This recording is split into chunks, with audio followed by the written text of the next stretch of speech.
तो एक बार फिर से आप सभी का स्वागत है आज विजिट 24 के जनसंवाद कार्यक्रम में। सेशन 5 की शुरुआत हो चुकी है और इस बार सियासी संग्राम देखने को मिल रहा है। अगर महिलाओं की बात की जाए तो जहां बीजेपी लाडली बहना योजना चला रही है, वहीं कांग्रेस नारी सम्मान की बात कर रही है। तो लगातार अगर महिलाओं के आधी आबादी की बात की जाए तो सियासी संग्राम चल रहा है। तो दो प्रतिनिधि हमारे साथ मौजूद हैं। बीजेपी से हमारे साथ साधना जी मौजूद हैं और कांग्रेस से मोना जी मौजूद हैं। तो उनसे बातचीत करेंगे, उनसे जानेंगे कि जनप्रतिनिधि होने के नाते वो महिलाओं को किस तरह से देखती हैं और यहाँ की महिलाओं की बात भी इनके सामने रखेंगे।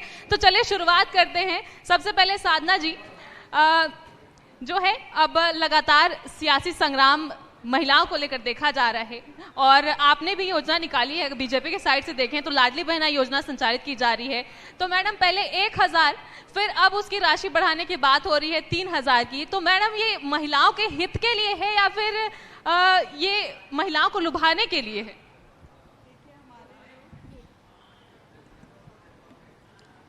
हमारे जो नेता थे उनका ये संकल्प था कि अंत्योदय का उदय, और अंत्योदय का उदय जब तक नहीं होगा जब तक भारत का विकास नहीं होगा। हमारे महिलाओं को इस योजना के तहत हमारे माननीय मुख्यमंत्री शिवराज जी ने कि बहनों का सम्मान हम कैसे बढ़ाएं, उनको हम सुदृढ़ कैसे करें, इसलिए लाडली लक्ष्मी योजना का प्रादुर्भाव हुआ। और सिर्फ कहना ही नहीं है, उनके खाते में पैसे पहुंच चुके हैं। हम लोग सिर्फ कहने पे भरोसा नहीं करते और या इस तरह विश्वास नहीं दिलाते, पहले काम कर देते हैं, उसके बाद हम जनता के सामने जाते हैं। तो हमारी बहनें सुदृढ़ होंगी, महिलाएं आगे बढ़ेंगी तो निश्चित हम सबके जो भारत का विकास होगा वो इसी आधार पे होगा। मैडम लेकिन कहीं कहीं से कुछ बातें भी सुनने को मिलती हैं कि जैसे कांग्रेस की अगर सरकार आएगी तो फिर कहा जा रहा है कि लाडली बहना योजना को बंद कर दिया जाएगा। क्या ये सच है? देखिए, ये प्रशासनिक व्यवस्था होती है और संवैधानिक व्यवस्था में ये नहीं होता कि दूसरी सरकार आए वो बंद कर दे। तो अगर वो संविधान से हम लोग कानून के रूप में लेके आए हैं तो ये कभी इस तरह से बंद नहीं होगी। तो मोना जी आप बताइए, आपका पक्ष रखिए कि लाडली बहना योजना को लेकर आपको क्या लगता है कि ये चुनावी दाव है या फिर सच में महिलाओं का हित इससे हो रहा है? बहुत बहुत धन्यवाद। देखिए, अगर मैं लाडली बहना योजना के बारे में बात करूं तो ये सीधा और स्पष्ट दिख रहा है, पूरी प्रदेश की जनता देख रही है कि सीधा सीधा चुनावी दाव है। इन्होंने पैसे के दम पे 3 साल पहले ही सरकार बना ली थी, तब इन्हें लाडली बहना याद नहीं आई। कोरोना के समय जब महिलाओं को सबसे ज़्यादा ज़रूरत थी कि उन्हें सरकार से मदद मिले, तब लाडली बहना कहाँ थी? मध्य प्रदेश में आदरणीय शिवराज सिंह की सरकार पिछले 18 साल से है, तब लाडली बहनाएं कहाँ थी? सीधा सीधा चुनावी दाव है और चुनावी समय में ही ये राशि दी जा रही है। मैं विश्वास के साथ कह सकती हूँ कि ये भी एक चुनावी जुमला है और आने वाले समय में ये साबित भी हो जाएगा। मैडम आपका पक्ष, आपका पक्ष। मैं इस बात में कहना चाहती हूँ कि अगर बहनों की चिंता नहीं होती तो कितने 10 साल पहले से लाडली लक्ष्मी योजना शुरू की। और लाडली लक्ष्मी योजना के तहत कि पहले बेटी होती थी तो एक भार लगती थी, वो हमारी सरकार ने, हमारे नेतृत्व ने ये बात सोची कि जिस दिन बेटी पैदा होती है उसके नाम से 1.25 लाख रुपए उसी दिन लिख दिया जाता है, लखपति बेटियां पैदा हों। ये तो चुनावी जुमला नहीं है, ये तो 10 साल पहले से हो चुका है। उसके बाद बहनें जब बच्चियां बड़ी होती हैं तो उनकी पढ़ाई की व्यवस्था कैसे हो, ये भी पहले से चल रहा है। उसके बाद कन्यादान विवाह, ये भी पहले से चल रहा है। और जब बच्चे माताएं हमारी माँ बनती हैं तो उनके लड्डुओं की व्यवस्था भी पहले से चल रही है। ये बात पुराना, ये चुनावी जुमला नहीं है, ये हमारी नीति और नियत में है कि हमको कैसे महिलाओं को सशक्त बनाना है। और मैं समझती हूँ कि इसमें आदरणीय शिवराज जी ने जो भाई बनकर बहनों की मदद की है, वो भी बेटी से लेके बड़े तक। और उसके बाद एक बात और कहना चाहती हूँ, वो पिता के रूप में भी काम कर रहे हैं, भाई के रूप में भी काम कर रहे हैं और तीर्थ दर्शन योजना के माध्यम से बेटे के रूप में भी काम कर रहे हैं कि हमारी बहनों के तीर्थ दर्शन कैसे हो। तो मैं समझती हूँ अगर बेटी पैदा होने के लेके वृद्धावस्था तक वो अगर चिंता कर रहे हैं तो ये तो चुनावी बात हो ही नहीं सकती। मोना जी कहाँ पिछड़ रही है कांग्रेस? देखिए, सीधी बात है, जहाँ तक कि हम लाडली बहना के बारे में अगर बात कर रहे हैं सो सीधा सा सवाल मेरा खुद का है कि माना अन्य योजनाएं आपने 10 साल से संचालित की, लाडली बहना योजना की ज़रूरत आपको अचानक से कैसे पड़ गई? उसके पहले ज़रूरत नहीं थी। दूसरी बात, मेरी बात अभी ख़त्म नहीं हुई, दूसरी बात, पहले इन्होंने 1000 रुपये की घोषणा की। और एक ये बात भी बता दूं मैं कि जो हमारी बहनों को जो पैसा देने की बात है, ये कांग्रेस की विचारधारा थी। प्रियंका गांधी जी ने हिमाचल के चुनाव में घोषणा की थी और मध्य प्रदेश में लाडली बहना आने से पहले हिमाचल में हम उसे लागू कर चुके थे, वहाँ से उसको यहाँ पर लाया गया। जैसे ही कांग्रेस ने 1500 रुपये की घोषणा की, अचानक से शिवराज सिंह मामा जी ने बड़े बड़े मंचों पे चलना शुरू कर दिया कि मैं यहाँ नहीं रुकूंगा, मैं यहाँ नहीं रुकूंगा, 250 बढ़ाऊंगा, फिर 250 बढ़ाऊंगा, फिर 250 बढ़ाऊंगा। तो ये कैसी योजना है? ये चुनाव के हिसाब से कांग्रेस के नेता कमलनाथ जी के भाषण के अनुरूप आपकी योजना में इतने बदलाव जो हो रहे हैं, वो सीधा इंगित करते हैं कि ये सिर्फ और सिर्फ चुनावी जुमला है। मैडम मैं इस बात का जवाब देना चाहती हूँ कि अगर ये चुनावी हम लोग पहल कर रहे थे तो आपने हमारी नकल करके 1500 रुपए के फॉर्म भरवाना क्या शुरू किया? मैंने और अभी हमारे बोला, मुख्यमंत्री तो पहले कर चुके थे और आप हमारी नकल चुनाव के लिए कर रहे हैं, तो हम लोग तो पहले इसको कर चुके थे। और उसके बाद बार बार मुख्यमंत्री जी ये कह रहे हैं कि हम लगातार अपनी बहनों को सशक्त बनाने के लिए निरंतर प्रयास करते रहेंगे और ये प्रयास जारी रहेगा। आदरणीय, मेरी बात शायद सुन नहीं पाई। मैंने पहले ही बोला कि जो महिलाओं को राशि देने की बात है, भाजपा की लाडली बहना आने से पहले ही हिमाचल में हमारी नेत्री प्रियंका गांधी जी घोषणा कर चुकी थी और सरकार बनने के बाद हमने उसे लागू कर दिया। कॉपी भाजपा ने किया है। आपको 15 महीने का मौका मिला था, क्यों नहीं कॉपी किया? आप दोनों से मेरा सवाल है, ठीक है, योजनाएं चल रही है, संचालित हो रही हैं, पैसे भी बढ़ाए जा रहे हैं, बढ़ोतरी की जा रही है योजनाओं में, लेकिन मैडम सवाल ये आता है, दोनों से ही मेरा सवाल है कि एक तरह से ये देखा जाए, नहीं एक से पूछिए, ठीक है, एक से ही पूछूंगी, लेकिन राजस्व मैडम इससे तो बढ़ेगा ही, जाहिर सी बात है। कुल मिलाकर लास्ट में आम आदमी पर ही इसका भार पड़ेगा। तो योजनाओं में बृहत आकार देने की बात जहां आती है तो ऐसा देखिए, इस बारे में मैं एक बात और कहना चाहूंगी कि मैंने सबसे शुरुआत ही अंत्योदय से की, जो कि अंत की ज़रूरत होती है रोटी, कपड़ा और मकान। तो हमारे प्रधानमंत्री जी ने सबसे पहले आवास, छत और स्वच्छता के लिए शौचालय देने का काम, उसके साथ उनको फ्री में अनाज देने का काम किया और उसके बाद उनकी ज़रूरतों को पूरा करने के लिए हम लोग लाडली बहना लेके आए, तो उनकी हर तरह की ज़रूरत पूरी हो। इसके साथ मैं एक बात और आपके माध्यम से कहना चाहती हूँ कि कोरोना के समय जो एक प्राकृतिक या विपत्ति आपदा कहें, दैवीय आपदा कहें, उस समय जिस तरह से कुशल संचालन करके आप ये बताइए, आज तक किसी भी मर्ज की वैक्सीन क्या इतनी जल्दी बनी है? 10 साल में वैक्सीन बनती है, वो हमारे प्रधानमंत्री जी ने इतनी जल्दी वैक्सीन बनवा के, और उसके बाद एक बात और कहना चाहती हूँ, फ्री में 1 अरब 40 लोगों को फ्री में वैक्सीन लगवा भी दी। कितनी अच्छी व्यवस्था हमारी सरकार ने की है। अगर उनको अपनी जनता की चिंता नहीं होती तो वो कैसे करते? मौना जी, बीजेपी अपने दांव पर कायम है, आपका पक्ष क्या है? मौना जी आपसे सवाल है, आप धैर्य रखिए, जनप्रतिनिधि यहाँ बैठे हैं, वो जवाब देंगे, जाहिर सी बात है आपकी बातें भी सुनी जाएगी, आपकी बातें सुनकर ये जवाब देंगे। तो मौना जी आपसे सवाल है कि बीजेपी अपने दांव पर कायम है, लेकिन कांग्रेस का पक्ष जानना चाहिए। देखिए, ये जिन योजनाओं पे आज हम बैठकर यहाँ बात कर रहे हैं, ये योजनाएं आज आई हैं, लेकिन अगर मैं महिला नेतृत्व पे आपसे बात करूँ, चाहे महिलाओं को अधिकार देने की बात मैं करूँ, तो मध्य प्रदेश में चाहे पूरे देश में हम कांग्रेस पार्टी, हम ऐसी पार्टी से आते हैं जहां पर इंदिरा गांधी, प्रतिभा पाटिल जी जैसा महिलाओं को नेतृत्व मिला है। मैं पंचायती राज की प्रतिनिधि हूं, 50% आरक्षण देने का काम किया। और सबसे महत्वपूर्ण बात, भाजपा की तरफ से जो बात करने के लिए यहाँ पर आदरणीय विधायक, पूर्व विधायक जी बैठी हैं, इनके पास जो पेंशन आती है, पूर्व विधायक होने की इन्हें कांग्रेस ने टिकट दे के विधायक बनाया था। ये सबसे बड़ा उदाहरण है कि कांग्रेस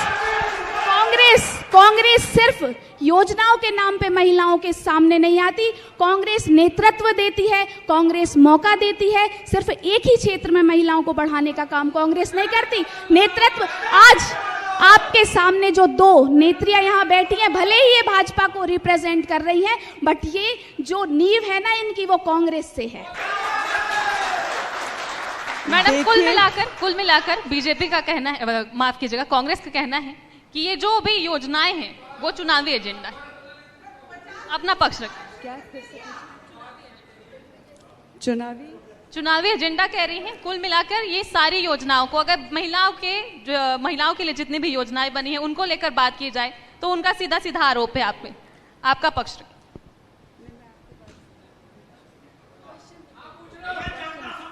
कांग्रेस का कहना है ना, कांग्रेस का कहना है कि जितनी भी महिलाओं की योजनाएं अभी बन रही हैं, जारी की जा रही हैं, उनको आकार दिया जा रहा है, सब की सब चुनावी एजेंडा है। देखिए, ये बात मैं बिल्कुल सिरे से नकार रही हूँ।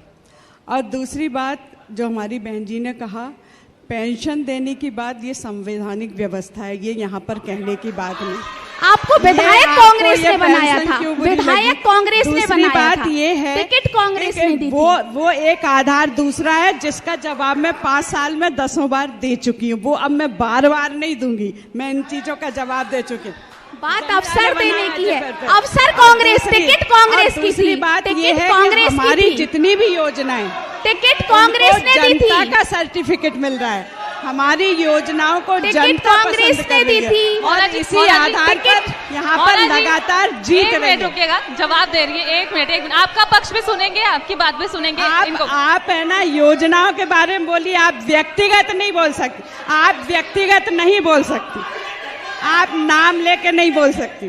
जी मोना जी आपका पक्ष रखें। आपका पक्ष रखें। देखिए, आप यहाँ पर व्यक्तिगत बात नहीं हो सकती। मेरी बात सुनिए। निश्चित तौर पे आप विधायक बनी, जनता का आशीर्वाद था, और हम लोग खुद इनके कार्यकर्ता रहे हैं। आप मेरे जवाब दीजिए, आप मेरे से प्रश्न एक मिनट जवाब दीजिए। जी आपका पक्ष रखें। जहां तक आप जैसे बोल रहे थे ना कि जनता ने, निश्चित तौर पे बिना जनता के हम इस कुर्सी पर नहीं बैठे हैं। और जहां तक बात है कांग्रेस, मेरे पिताजी खुद इनके बूथ एजेंट बनते थे, मैं इस बात से भी नहीं नकारती, लेकिन मैं बात कर रही हूँ महिला नेतृत्व देने की। कांग्रेस ने हमेशा महिलाओं को नेतृत्व दिया है। महिलाओं के हित की बात हो रही है, जनता की बात हो रही है, जो प्रश्न हो रहा है उसका जवाब नहीं दे रही है। आप व्यक्तिगत मेरे ऊपर आरोप लगा के बात कर रही है। आप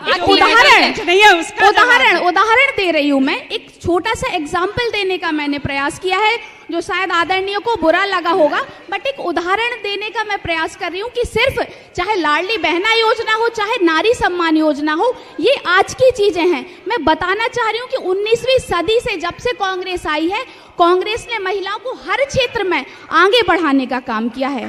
चलिए ठीक है, ये हो गई योजनाओं की बात। लेकिन मैडम आपसे अभी लाडली बहना योजना जो शुरू हुई है, जी योजना के बाद समाज में इतना अच्छा, अभी हमारे माननीय मुख्यमंत्री जी का प्रोग्राम हुआ, बहनों ने जिस तरह से स्वीकार किया, उसका रिजल्ट अब चुनाव में मिलेगा। सर्टिफिकेट तो हमारी योजनाओं को जनता देती है, हम लोग थोड़ी देते हैं। हम लोग तो यहाँ बातें कर रहे हैं, लेकिन हमारे को सर्टिफिकेट चुनाव में मिलता है, जो कि जनता देगी। और इसके साथ साथ निश्चित उनको अब भाई के रूप में दिल से बहनों ने स्वीकार कर लिया है। उन भाई को कोई भी नहीं इस बात से बदल सकता। योजनाओं की बात, मैडम एक मिनट टोकना चाहूंगी आपको। अभी योजनाओं की बात हो गई, लेकिन जो है नारी अत्याचार को लेकर, महिलाओं पे अत्याचार हो रहे हैं, उसको लेकर हमेशा आंकड़े पेश किए जाते हैं कि यहाँ अत्याचार हुआ, ये हुआ। लेकिन आपकी अगर राय जानना चाहेंगे तो आपको क्या लगता है कि बीजेपी सरकार में महिलाएं सुरक्षित हैं? देखिए, मैं भी नारी पर अत्याचार ना हो, नारी आगे बढ़े, नारी का सम्मान हो, इसके लिए हम लोग पूर्ण रूप से सजग हैं। हमारी सरकार भी सजग है, और जब भी इस तरह की कहीं बातें आती हैं उन पर तुरंत कार्यवाही होती है और महिलाओं को पूरी सुरक्षा देने का प्रयास होता है, और आगे भी होता रहेगा। इस बात को हम सब लोग गंभीरता से लेते हैं और लेते रहेंगे। जी मोना जी अपना पक्ष रखिए। इनका कहना है कि महिलाएं मध्य प्रदेश में पूरी तरह से सुरक्षित हैं, लेकिन जो आंकड़े आप लोग पेश क्या करते हैं, जो आंकड़े सामने आते हैं, उसके हिसाब से आप क्या पक्ष रखेंगे? देखिए, अभी जब आप बैठ के मुझसे यहाँ पर मध्य प्रदेश में महिला सुरक्षा की बात कर रही हैं, तब मैं यकीन के साथ आपसे कह सकती हूँ कि कई सारी महिलाएं इस मध्य प्रदेश में शिवराज सिंह जी के राज में अत्याचार का शिकार हो रही होंगी। मध्य प्रदेश में कुपोषण में मध्य प्रदेश नंबर 1 में है, उसमें 70% कुपोषित हमारे मध्य प्रदेश की बच्चियां हैं। दूसरी बात, मणिपुर का मुद्दा सबसे बड़ा है आज के समय में। अगर ये सुरक्षा की बात करते हैं तो मणिपुर में जिन 2 महिलाओं से, जो कि उनमें से एक महिला एक आर्मी ऑफिसर की वाइफ थी, जो कि हमारे देश की रक्षा कर रहे हैं, तो किस बेस पे आप कह सकते हैं कि महिलाएं सुरक्षित हैं? और मध्य प्रदेश में लगातार घटनाएं हम देख रहे हैं। मैं 1 2 नहीं, 1000 नहीं, मैं गिनती आपको नहीं बता सकती कि महिलाओं के अत्याचार में मध्य प्रदेश पूरे देश में नंबर 1 पे चल रहा है, और आंकड़े आपके खुद के पास भी हैं। मैडम, उनका कहना है कि अत्याचार हो रहे हैं। देखिए, ये बात अपराध होते हैं। मेरी बात थोड़ा सा ध्यान से सुनने। जब सतयुग था तो देवता भी थे और दानव भी थे। तब तो शिवराज सरकार नहीं थी। जब द्वापर युग आया तो कृष्ण के साथ कंस भी आया, तब तो सरकार नहीं थी। उसके बाद जब त्रेता युग आया तो राम के साथ रावण भी आया।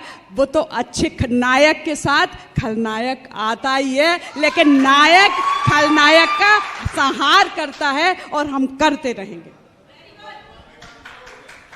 बिल्कुल, मैं मानती हूँ कि कृष्ण और कंस एक साथ आते हैं, लेकिन जो सत्ता में बैठा होता है वो फिर इनका सर्वनाश भी महाभारत के रूप में करेंगे, नायक बन के करेंगे। अगर कृष्ण की सत्ता, कृष्ण भगवान का युग था, तो कृष्ण ने द्रौपदी की रक्षा उस कीमत पे की थी कि पूरे महाभारत जैसा युद्ध हो गया था। अपनी बहनों की सत्ता में बैठा होता है वो जिम्मेदार होता है। आज भी शिवराज जी अपनी बहनों की रक्षा कृष्ण बन के कर रहे हैं, और सशक्त भाई बन के कर रहे हैं। सत्ता, जैसा कि बोला,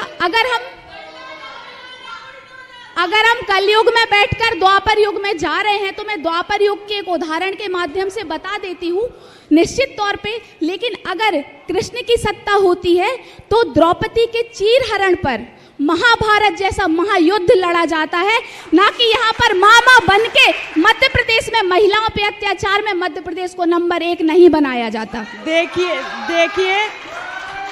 देखिए, अब चीरहरण होने ही नहीं देते। इतना सशक्त भाई है कि अब वो नहीं होता।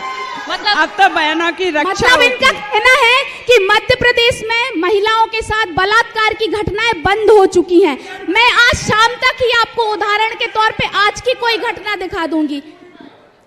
मैं बहनों की, महिलाओं की लगातार सम्मान में वृद्धि हो रही है, लगातार उनकी तरक्की हो रही है, और 50% आरक्षण देकर बहनें हमारी बहुत सशक्त हैं, और चांद से लेके वहां तक अपनी उन्होंने उपस्थिति दर्ज करवा दी है। और निश्चित बात है, बहनें आगे बढ़ेंगी मामा के राज्य में। जी, ये तो रही महिलाओं को आरक्षण देने की अगर बात है, तो 1994 में पंचायती राज लागू करने के बाद जब दिग्विजय सिंह जी की सरकार थी, तब मेरा तो 93 में जन्म ही हुआ था। आदरणीय को पता होगा, महिलाओं को 50% आरक्षण देने का काम सबसे पहले मध्य प्रदेश में हुआ था, और वो हमारे तत्कालीन मुख्यमंत्री दिग्विजय सिंह जी ने किया था। मौना जी, आपसे एक सवाल है। ये तो रही वादों दावों की बात, लेकिन आप ये बताइए कि अगर नरसिंहपुर की बात की जाए तो यहाँ एक तरफा लहर रहती है। जितने भी विधानसभा चुनाव हुए, एक तरफा लहर रहती है, या तो बीजेपी की पार्टी रहती है या तो कांग्रेस की। लेकिन 2018 में फिर अगर देखा जाए, 2018 की बात की जाए, तो फिर जो है कांग्रेस एक सीट से कहाँ पिछड़ गई, क्या गलती? देखिए, चुनाव में जनता के ऊपर होता है कि जनता को क्या करना है। जैसा कि अभी लाडली बहना के सर्टिफिकेट पे बात हुई थी, तो भाजपा को सर्टिफिकेट तो 2018 में जनता ने दे दिया था। कुछ गद्दारों की वजह से ये सत्ता में आए थे। हाँ, नरसिंहपुर की सीट हमसे छूटी, उसका हमें दुख है कहीं ना कहीं, लेकिन उसमें कहीं ना कहीं हम लोग मानते हैं कि हमारी कमी थी, पार्टी के नेताओं की गलती थी। अदरवाइज जनता हमारे साथ थी, और अब फिर जनता हमारे साथ होगी। हम कांग्रेस का विधायक बनाने जा रहे हैं।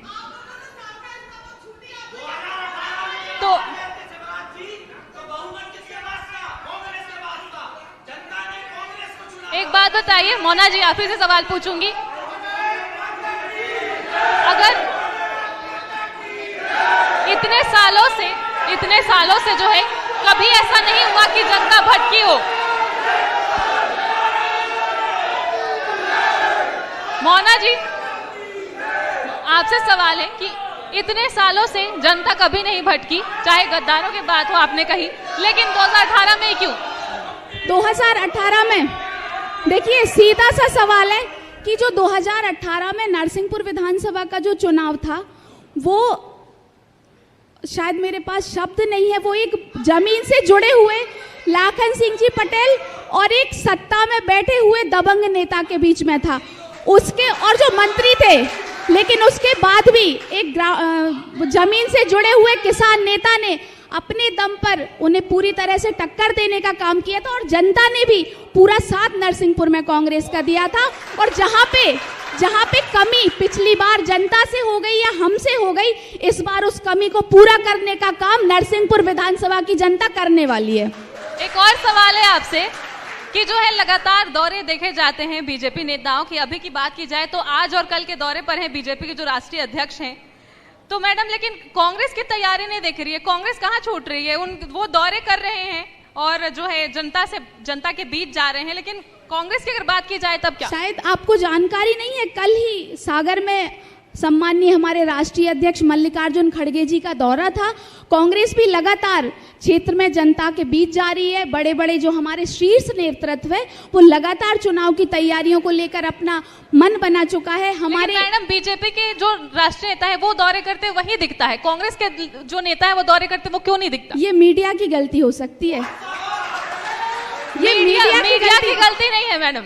मीडिया की अगर गलती रहती, मीडिया का काम है दोनों पक्षों को एक साथ बैठा के हम बात करते हैं। अगर मीडिया की गलती रहती, एक मिनट, अगर मीडिया की गलती रहती तो हम यहाँ पे बीजेपी और कांग्रेस को नहीं बैठाते, या बीजेपी को बैठाते या कांग्रेस को बैठाते। अभी आपको अगर मीडिया की बात रहती तो यहाँ दो नेता आमने सामने नहीं बैठे रहते, ये बात आप समझ लीजिए। अभी अगर मैं आप मीडिया पर आरोप नहीं लगा सकती, आप खुद देख रही हैं, आपके समक्ष हमने बीजेपी के नेता को बैठा के रखा है। मेरी बात सुनिए भैया, आपने बोला कि दिखता नहीं है इस जनता को। भैया एक मिनट, अगर सुनिए तो आप लोग, अगर आपने बोला कि दिखता नहीं है, इस प्रदेश की जनता को दिखाने का काम मीडिया का है, क्योंकि मुझे जहां तक पता है अभी तक अगर शीर्ष नेतृत्व की बात करें तो प्रियंका जी की 2 सभाएं हो चुकी हैं, खड़गे जी की सभाएं हो चुकी हैं और अन्य जो नेतृत्व लगातार आ रहा है। आपने चूंकि बोला दिखता नहीं है, दिखाने का काम मीडिया का है। आप सोशल मीडिया पे जाएंगे, आप दोनों ही दिख रही हैं। अगर दिखने की बात होती तो मीडिया, अभी स्टेज पर बीजेपी कांग्रेस दोनों दिख रहे हैं। मैं एक बात बोलना चाह रही हूँ कि हमारा बहुत ही सम्मानीय लोकतंत्र का चौथा स्तंभ, उस पर इन्हें उंगली उठाई है जिसके कि मैं भर्त्सना करती हूँ। आप चौथा स्तंभ हैं, आप मीडिया हैं, आपका हम सम्मान करते हैं क्योंकि ये लोकतंत्र का प्रहरी है। अगर मीडिया पर ही हम उंगली उठाएंगे तो ये बात ठीक नहीं है। जी, तो मैडम आपको क्या लगता है कांग्रेस क्या निचोड़ निकालना चाहती है? देखिए, हम लोग अपने काम के, क्योंकि इस राजनीति का एक सिद्धांत होता है, संबंध, संपर्क, संवाद और समाधान। हम इस नीति पे चलने वाले लोग हैं, हम काम करने वाले लोग हैं, हम जनता के बीच में जाने वाले लोग हैं और निश्चित बात है कि लोकतंत्र और मीडिया का हम सम्मान करते हैं, उस पर उंगली उठाने का काम नहीं करते। आप हमारे यहाँ अतिथि बन के आए हैं, हम आपका सम्मान कर रहे हैं और अपनी नीतियों के दम पर, अपने काम के दम पर और हमारी सरकार की जो विचारधारा है उस पर हमारी जनता हमको फिर निश्चित आई।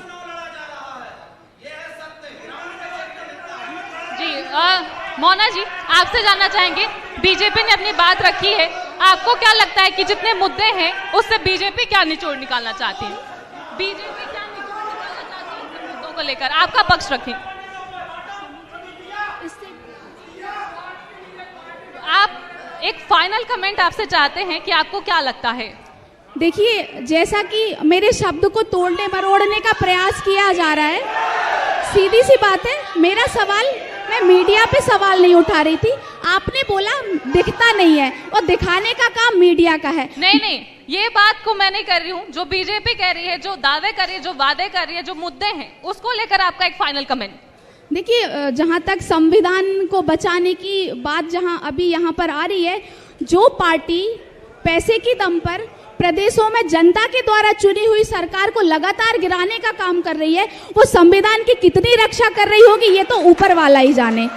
और जहाँ तक चुनावी जुमले लगातार, आपको अभी तो लगातार रोज आजकल रैंप वाले स्टेज बनने लगे हैं, तो अभी तो घोषणाओं की शुरुआत हुई है और चुनावी जुमले आएंगे और लगातार आएंगे। चूंकि अभी वो वर्तमान में उन्होंने जो गद्दारी करके सरकार बनाई थी मध्य प्रदेश में, वो सरकार अभी है कुछ समय के लिए, तो लगातार घोषणाएं होंगी अभी तो। और मैं जानती हूँ जिस तरह से प्रधानमंत्री आवास योजना गरीबों के लिए लाई गई थी, उस योजना में पिछले 1 साल से नरसिंहपुर जिले में गरीबों को मकान नहीं मिले हैं, वो भी चुनावी जुमले में परिवर्तित होती दिख रही है। उसी तरह से जितनी भी योजनाएं हैं, वो सब एक दिन चुनावी जुमला बनेंगी, ये बात तय है। मैडम, एक फाइनल कमेंट आपसे चाहेंगे। देखिए, जुमले तो आपके थे, आपने बेरोजगारी भत्ता नहीं दिया, आपने संबल योजना बंद की, आपने गिन के कहा था 1 2 3 4 10 दिन में हम कर्ज पटा देंगे। आपको 1.5 साल लगा, आपने कर्ज नहीं पटाया।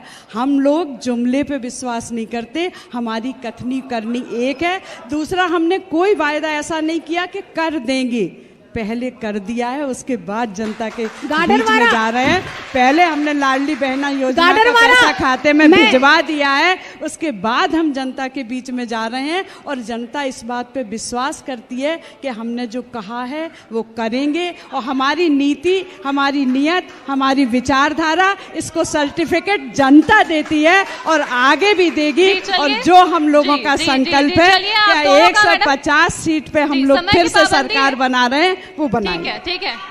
तो आप दोनों का ही बहुत बहुत शुक्रिया। आखिरी बात, अच्छा, ठीक है। अगर घोषणाओं की बात हम कर रहे हैं मध्य प्रदेश में शिवराज सिंह चौहान जी की, तो लाखों घोषणाएं हैं, मैं उन पे नहीं जाऊंगी। मैं गाडरवारा विधानसभा की बात करना चाहूंगी, चूंकि उसके बारे में आपको भी पता होगा। पिछली बार माननीय मुख्यमंत्री जी आए थे तो 100 बिस्तर का अस्पताल बोल के गए थे। उसके बाद जब वो दोबारा आते हैं 2-4 साल के बाद अभी, तो वो 300 बिस्तर का, आपने बोला कि हम पहले काम करते हैं फिर घोषणा करते हैं। वो अस्पताल आपको ढूंढना पड़ेगा गाडरवारा आके कि 100 बिस्तर का कहाँ है और 300 बिस्तर का कहाँ है। धन्यवाद। राय हमने सुन ली, दोनों के पक्ष जान लिए। अब देखने वाली बात होगी इस बार एक तरफा लहर चलती है या नहीं। फिलहाल आप दोनों का ही बहुत बहुत शुक्रिया। बहुत देखिए, हमारे मुख्यमंत्री जी ने जो कहा है बहुत किया है, और हमने अस्पताल में भी बहुत विकास किया है, शिक्षा में भी आधी किया आबादी, है, कॉलेज भी दिया है और आगे भी देंगे। आधी आबादी के साथ पूरी बात की है इन दोनों ही पैनलिस्ट के साथ हमारी सहयोगी छाया चौधरी ने। और अब हम नरसिंहपुर जनसंवाद में बढ़ रहे हैं अगले सत्र की ओर, लेकिन उससे पहले दोनों ही पैनलिस्ट का हम सम्मान करना चाहेंगे एक प्रतीक चिन्ह देकर। मैं अनुरोध करूंगा अपनी सहयोगी छाया चौधरी से कि वो साधना स्थापक जी को प्रतीक चिन्ह देकर सम्मानित करें। बहुत बहुत धन्यवाद कार्यक्रम में जुड़ने के लिए साधना जी। साथ ही साथ मैं अनुरोध